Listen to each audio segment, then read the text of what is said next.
Welcome to Gaming on a Budget. Today we'll be taking a look at Lewis and Clark: The Expedition from Ludonaut Games.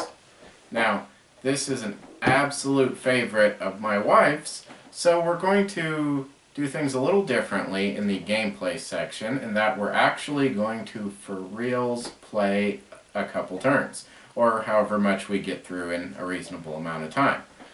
So, as usual, I'm not going to cover every last little rule to the game because, there are lots of other resources that are much better at it than I am. What we're going to do is just let you see honestly and accurately how the game plays. Now, the basics are that we are, part of Lewis and Clark's expedition to find the Northwest Passage, or Northern Oregon, as it's often known.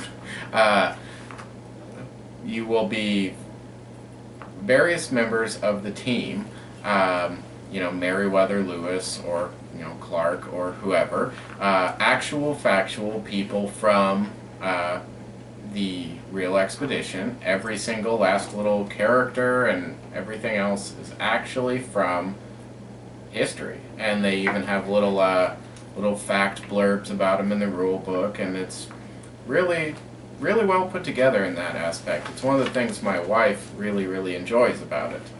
So the basics of the mechanics are that you will have a handful of cards and your little boat and your Indian worker types, making this a Euro-building game. By that I mean that the game is propelled through the use of both deck building and worker placement. The deck building will be accomplished with your various characters, each of whom, played normally, has a specific ability, such as this fellow who will let you claim Indians from the powwow circle. We'll summon them to the powwow circle and then claim them. You'll see that a little bit further on. Or they can be played for their worker value under another card. Every time you play a card, you will activate it a number of times depending on the indicated number of workers. So for example, if I wanted to play the wood harvester here, I could play him with this card, giving him a 2 worker value, meaning that I would do his wood gathering action 2 times, or I could place one of my Indian workers onto any blank Indian on the card used to empower him and use it that many extra times. So in this case, all 3 possible times. Or if I only had the wood gatherer in my hand, I could use no more than 1 Indian worker to power him the 1 time. So I could play him without another card by using the Indian worker, but I can only do that a maximum of 1 time. So afterwards, when you make camp, in other words, pick your cards back up and start a new round, I guess you'd call it for yourself, you will gain back any Indians that you had placed down on your own cards. You will not gain back any that you had placed on the spaces on the board. These have a variety of effects, from spaces that are fairly obvious, 2 pelts and 2 wood, or a tool and a wood, to converting wood into canoes used for water movement, or converting anything into horses used for mountain movement. There's also a space that will let you redo any previously done action on the board, let you add on to your expedition with supply boats or crew boats for the Native Americans accompanying you. Finally, there's the deck building aspect, which will take the form of something like, say, Ascension, where there is a communal, ever-rotating pool.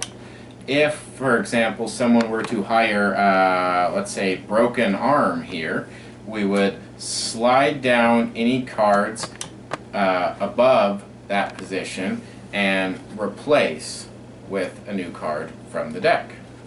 Through that mechanism, we will gain extra cards in our hands to allow us to do more plays before making camp, and in many cases more powerful plays, and we will attempt to journey on up the river here to Fort Calscott. we're both having trouble pronouncing it, to the end flag over here. Anyway, as we move along, we will move our scout marker forward to any place that our scout ends his camp phase at. That's going to be determined by how far we moved, followed by how much time we're losing. The sun, quarter, moon icons indicate the loss of time. It's differing amounts depending on how you're losing it. But let's say that we had moved this little scout, I had moved this scout token here, and then lost 2 time. I would in fact move him back 1, 2 spaces, and my camp marker would The camp never moves backwards. Right, but the camp wouldn't have been established until I stopped moving. Yeah. So my camp would have been established here, would have gone from here to here. Okay, then you've got your resource pool here.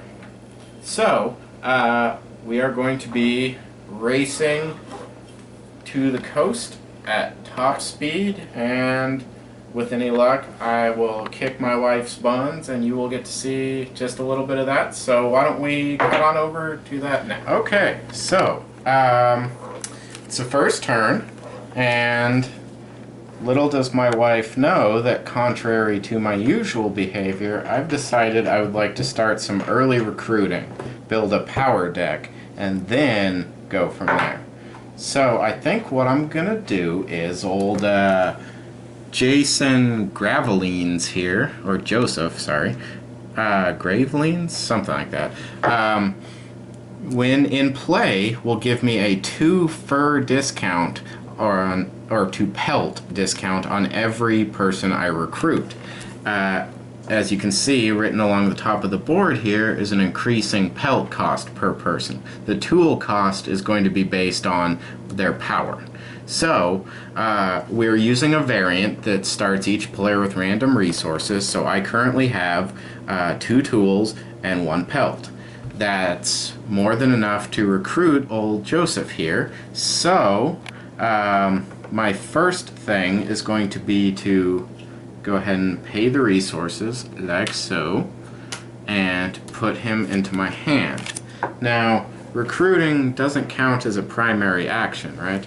Something I do on the side? Mm-hmm. Yeah, okay, that's what I thought. Before, after, but not during. Yeah, okay, there you go. Well clarified. So I'll move everybody down, reveal a new person. We have Watkuwace. That's a bit of a tongue twister. So I'll put that out there. And as my actual factual primary action, I find myself desperately needing resources now. I would really like to get him into play too. I don't see myself as needing food right away, so I think what I'm going to do is I think I will, yeah, okay, that's what I'm going to do. I would like to build up some wood, though. Wood's used in a lot of stuff. So I'm going to go ahead and play my wood gatherer with my captain behind him. Just do it the one time, and since there's only 1 brown symbol out at the moment among all of our characters, I'm only going to get 1 wood. So that may not have been the best move ever, but I had to do something. So, there we go. Honey pie. Okay. Well, I need tools. I want to talk a little louder. I'm right on top of the camera. Well, what do I know? So I'm going to take... yeah. No. I'm going to take my interpreter, and I'm going to use him to power my blacksmith. Okay, So I will get 2 tools. Yep, there's only one gray symbol out, but you're taking the action twice because of the workers, so there's your tools.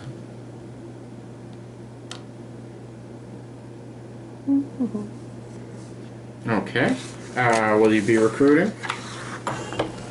That guy just does movement for... It's a canoe and a food for 6 river. That is a lot. It is a lot. Fair warning, I'm probably snagging him if you don't. What the hey? I'm gonna go ahead and recruit this guy. Okay. So there you go. And I'll move everybody down. Like so. Okay. Oh man. I would really, really like this guy. You can use him to gather any kind of resource except tools. Then again, she's really nice too, and she would take advantage of my my fur discount. I would still need 2 more tools though to recruit her. Can I get 2 more tools? I could actually.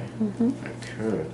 I hopefully won't need food anytime soon, so I will play Alexander H. Willard, who will only activate once, but he's going to see that there's 2 gray symbols in play, so his 1 activation will get me 2 tools.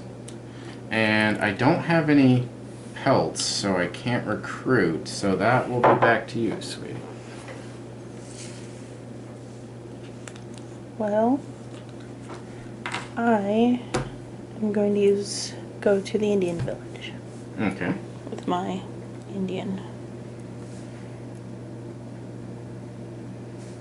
So I'm gonna get Oh, I 2 should have done pelts. that. Darn it. So that I will be able to recruit more. You had to go knocking over my carefully constructed pelt pile, didn't you? Tough. And that is my action. Alright. Well, what do I have left?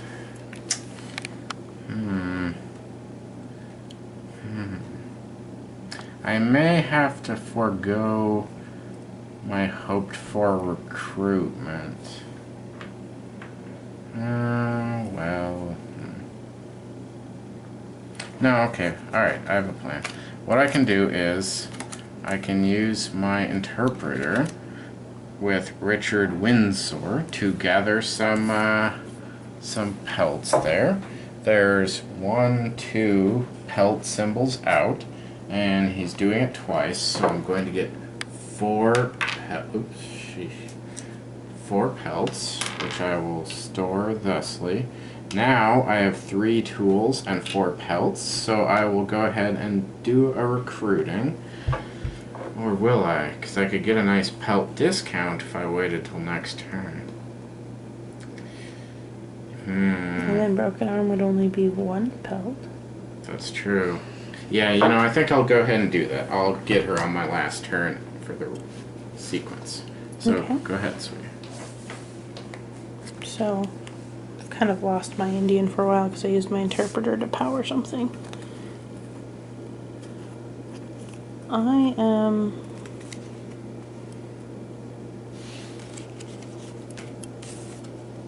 think Clark and I are going to go up the stream some. Moving already. Yeah, and I only have 1 power cards left. So, I think J and Arfield, the brothers, will activate us.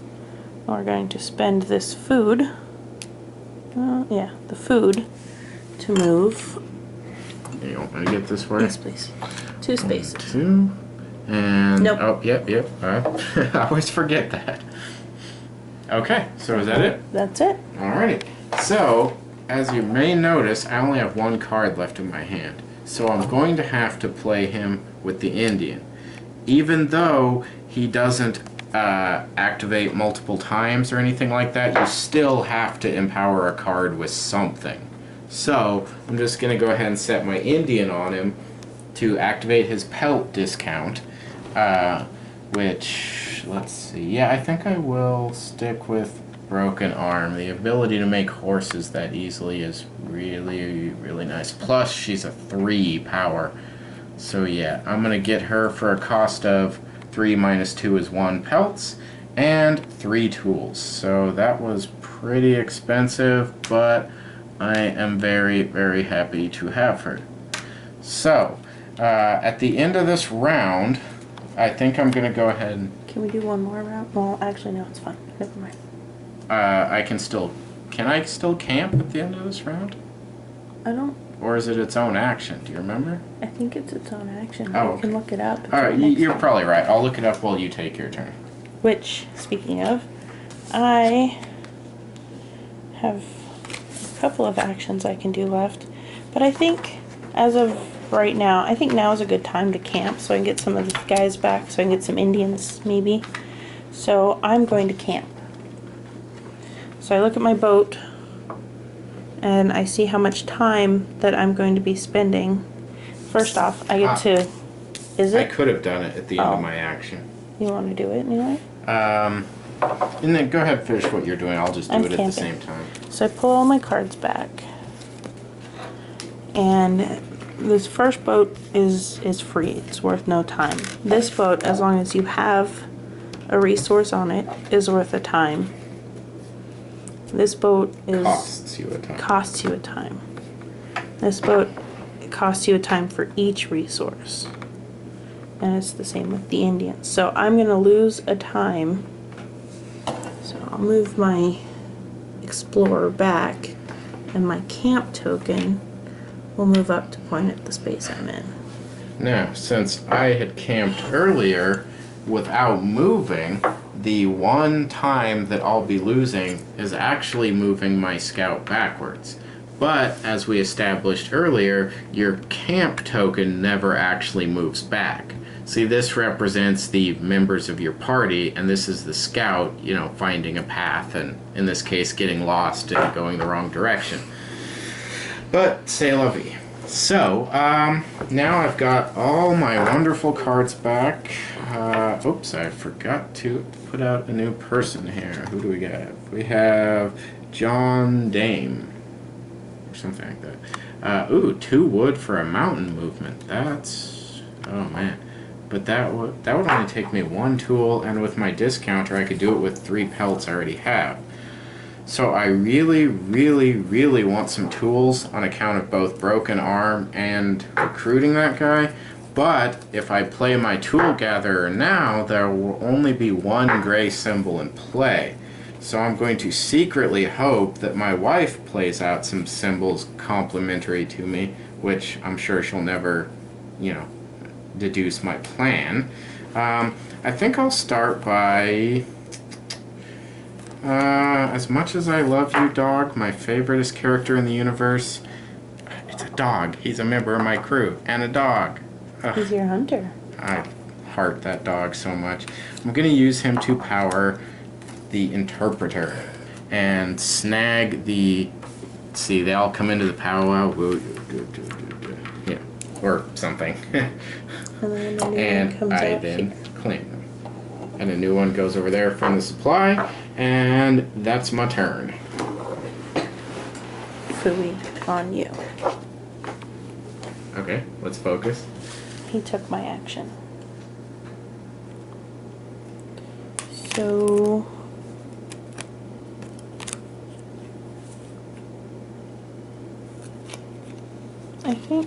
I think I'm going to gather some wood this turn. And I'm going to power it just with this one. No. I'm going to power it with my fur traders again. It's upside down. Woo! So that's 1 and 2 from his. So I will get 2 wood.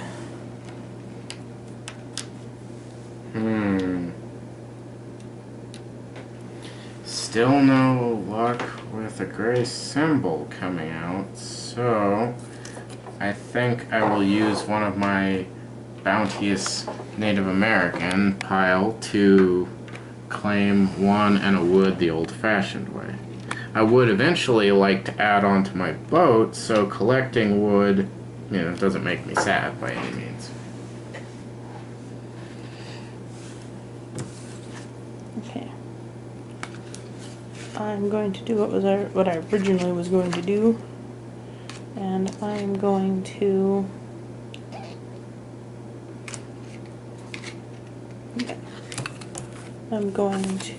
use my interpreter, Mr. Francois Labiche, or Labiche something.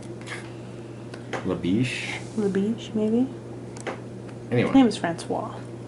And I'm going to call the Indians to powwow and bring them on my journey. Okay. Any recruiting? No. Alrighty. In that case, I'm still not seeing those symbols I want. It's almost as if my plan has been divined somehow. But that's crazy talk. That would have never happened. Well, in that case... Ooh, there's a lot of brown symbols out. Yeah, okay, that's what I'm going to do. Since I need those tools for something else, I'm going to use Broken Arm for her massive, massive 3 empowerment. Combined with my Wood Gatherer is going to give me an amount of wood I can't even hold. So, I'm just going to go ahead and take a full complement of 5. Actually, jeez, I should have just done a 1 power on that guy. You know what? I think I will. I'm going to swap her out because there's so many wood symbols out right now. I can almost fill myself up just... I'll do it with my captain. I know it's probably stupid not to be moving at all, but them's the breaks. So I now have a ridiculous amount of wood on my board here. Okay, well, I am going to use one of my friends here, and with my smaller pile of wood, we are going to go to this space, and we're going to use 2 of our wood to build a canoe. Okay, any recruiting? Probably not. No, I'm Okay. I'm a little short. You are. Well, the hunt for tools is not going well for me. So, I'll go ahead and build that boat upgrade I was thinking of. There's actually 2 spaces over here. It's kind of hard to see behind the tiles, but 2 single-use spaces. The half circles are stuff as many dudes as you want in there for your 1 action, but the full circles are 1 use, 1 dude per circle. So they're 2-sided. This side you'll lose a time, but you could have 5 extra resources, or this side you don't lose any time but can only hold 2. And I think I'm gonna take that side because I really like being able to hold stuff without losing time. So I'll pay the 3 wood for the boat add-on there, and I'm gonna shift some of my stuff over to it, so I'm back to only losing 1 time at the end of the round. And I will not be recruited. Okay, well, I'm going back to the village because I like the village. Take my friend, and we are going to go gather some food and pelts. Or a food and a pelt.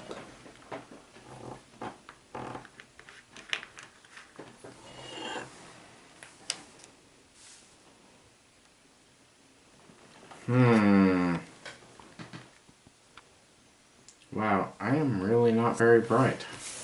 I completely forgot that he's only requiring 1 tool. That's all he takes. I could have recruited him a long time ago. Well, let's see. I think I'm gonna go ahead and play my discount guy with, I'll just use my pelt gatherer. I don't think I'm going to need him anytime soon to get him out. Now, as a recruitment action, I can get him for only 3 pelts and a tool, which I have. So I will. Put those back in the pile and take him. So now I have a convenient way to cross mountain spaces without requiring horses. I know I can make horses with broken arm, but that's going to require tools, which, as you may have noticed, can be kind of hard to acquire. So now I've got 2 ways to pass through there. Okay. Now that I have a canoe and a food, I'm going to use J. Baptiste Champs. Anyway, that guy. I'm going to power him with my captain, Mr. Clark. Aren't I Clark? No, you are you're Lewis. Meriwether Lewis. Oh, you're right. I am Lewis. Okay. Anyway, I will spend my canoe and my food, and I will move 6 spaces on the river.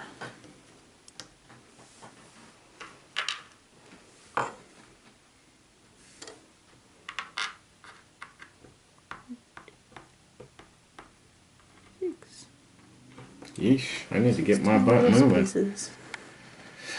Maybe you should get unlost first.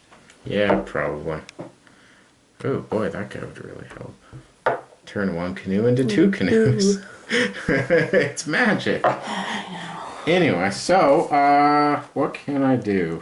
I don't have anything that will actually move me on the water, so I guess I'll just keep gathering.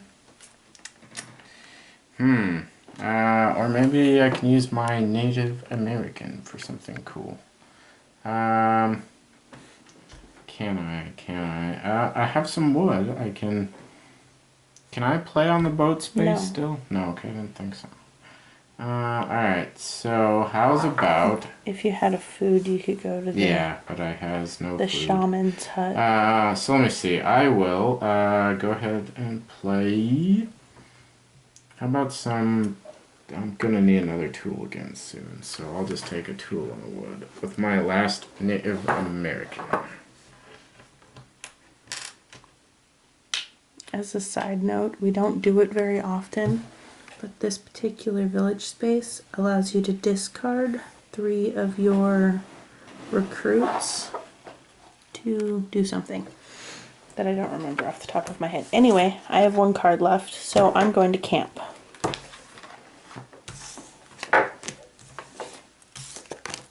I'll pick up my cards, and I check how much time I'm going to be spending, which is 1. So I'll move back a space, and then I'll reset my camp marker, and make sure it's pointing at my space. See?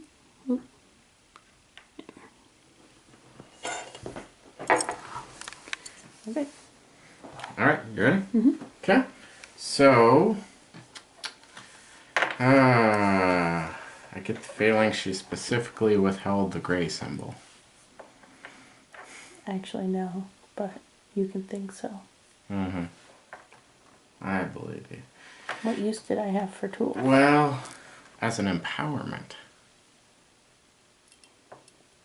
See, you can't honestly call it inferior because they empower the same. I have a tool. Okay, but you never... Anyway. Okay. Anyway. So... I think you should probably have a pretty decent idea of how this plays by now. The hope is that I eventually would be strong enough to do some zooming along the river myself. Though that hasn't gone terribly great for me. I have a lot of mountain movement potential, but not a lot of river movement potential, which is unfortunate. But that should give you a pretty decent idea, so let's go ahead on to the start. Alright, so, the good. This is a very, very well implemented Euro building style game, in that both the deck building mechanics and the worker placement mechanics flow together really, really nicely. It just feels like you have options with the cards, you have options with the workers, you've got just a lot of options, and they work well together, empowering cards with Native Americans and, you know, placing on the board to lengthen your boat, and just they all flow pretty well together. And of course I would be remiss if I didn't reiterate what my wife absolutely adores about this game, just the little historical tidbits thrown out everywhere. The, you know, actual route they took, the flavor text all throughout the rule book for the actual factual historical figures used throughout the game. It just, they really, really did their homework on this, and it really, really shows. We also both really enjoy the aesthetic of the game. The bright colors, the heavy saturation, is that the term I'm looking for? Yes, okay. It looks really nice. I mean, you have this great art, you know, and it fits between the board and the cards. You know, they look right together, and it's really, really pleasant to look at. There are some downsides to it, to my mind. First, it can start to feel a little bit repetitive if you play this game too often. There are variants where you can change up the route, but essentially it all boils down to water movement, mountain movement, water movement, mountain movement, rinse and repeat, which to me starts to feel really repetitive after a while. So it's a game to bring out, you know, once or twice a month, or when you've got people over who haven't played it, or you're going to their house, because to me, you know, games are very much social experience, and playing it with people who haven't before can refresh it in its own way. There is a solo variation. Oh yes, we never solo play. It's not for us, but there is a solo variant for this for those who are interested. Anyway, the other slight negative is that everything in our copy came pre-warped. I've done my very best to straighten it, but if you can see that at all, it's still pretty curved there. Which, I mean, is a minor quibble, but there it is. It's one of the few games we keep the insert for. The insert was very well designed. It holds everything quite nicely with some room to spare, you know, possibly get an expansion in here if they ever make one. So, anyway. What? Said which would be awesome. Yes. The components are nice, they're good quality, so really this is a game that people into, you know, lighter to mid-range Euro building type stuff are going to enjoy. If you enjoyed, say, Rococo, you'll probably enjoy this one. If this all seems a bit simplistic to you, it doesn't really get any more complicated, so maybe steer clear of this one. The other quibble, and this one's a little less minor, is the symbols. Some of these symbols are absolutely nonsensical. I mean, what does question mark to question mark river Indian to card mean? You end up looking up the cards fairly frequently. Which is why they're numbered. Yes, they did provide numbers on the card so you can flip right to the page and card that you're looking for, but you're going to be flipping to cards a lot because some of it's pretty easy to interpret. You know, this guy here, for example, pretty simple, pick one and do it, but a lot of these are just, you know, Native American to question mark mountain boat 3 question mark hex. Okay. Yeah. So really, it's a solid game if what you've seen seems interesting to you. If not, I don't think you're going to, you know, regret in your old age, you know, that day you could have picked up Lewis and Dennett. We would definitely recommend it, absolutely, but, you know, taste is a personal thing. So, you know, definitely consider giving it a look, or at the very least, you know, finding a copy you can play somewhere, because it's really a lot of fun, especially the first few times. But if you want a game that can come out, you know, daily, weekly, this probably isn't the one. So, as far as cost, this cost us what, $40, give or take? Somewhere in that ballpark. I don't know. It was a surprise gift. Oh, that's right. Oh, my wife did not know this was coming. She'd been wanting it forever. And anyway, yeah, around $40 as I recall, which it's a good deal of game with some good components for that price. So it definitely gets the budget stamp of approval. But if your collection's smaller, maybe start somewhere else. So, you know, that's about it. Have a fantastic day. Get off the computer, play some games.